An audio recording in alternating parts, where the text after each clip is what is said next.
Abakungaanidde wano be bakulembeze b'abasomesa okwetooloola eggwanga lyonna ng'ensimbi obuwumbi 25 Pulezidenti ze yabasuubiza mu 2013 bejje mu bwavu ze zibajje mu mbeera.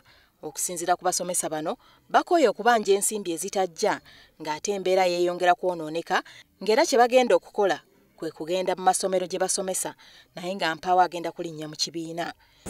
Tujja kubeera nga yabalamuza amasomero mujje nga mulambule mukisange tuyinza n'okubateerako sikimu okubaka national plan naye ng'okusomesa mu kisomesa kikugasa kiyinza okugenda mu kirasi naye mpa baana testi nga otuuse bwebyo empapula n'emisuula kugasa ki batuleetedde omutima gw'obutemu tujja kubatemula.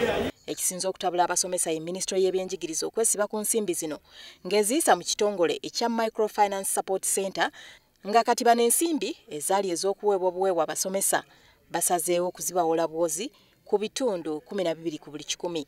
And we want to caution the minister that a slow down strike is even more deadly than the open one.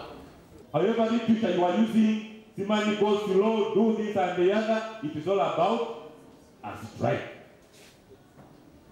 Our teachers want the money. James, we want the money from you. Bano basazeewo era obutaddamu kwewola nsimbi yonna okuva mu kitongole kino ekya Microfinance Support Center kubanga bagamba nti zeezo ez'abasuubizibwa. Amawulire gazze galaga nti waliwo ssaako z'abasomesa ezatandika edda okusolooza ensimbi zino era nga mu zino mwe muli eya Mukono Kayunga kyokka nga bano babyegaanyi nga bagamba ensimbi ze baafuna tezaali wansi wa nteekateeka eno. Sente ze twasembuye okufuna Microfinance Support Center zaali millions 5 omwaka oguwedde era nga sente ezo twazifunira ku interest rate ya 13%.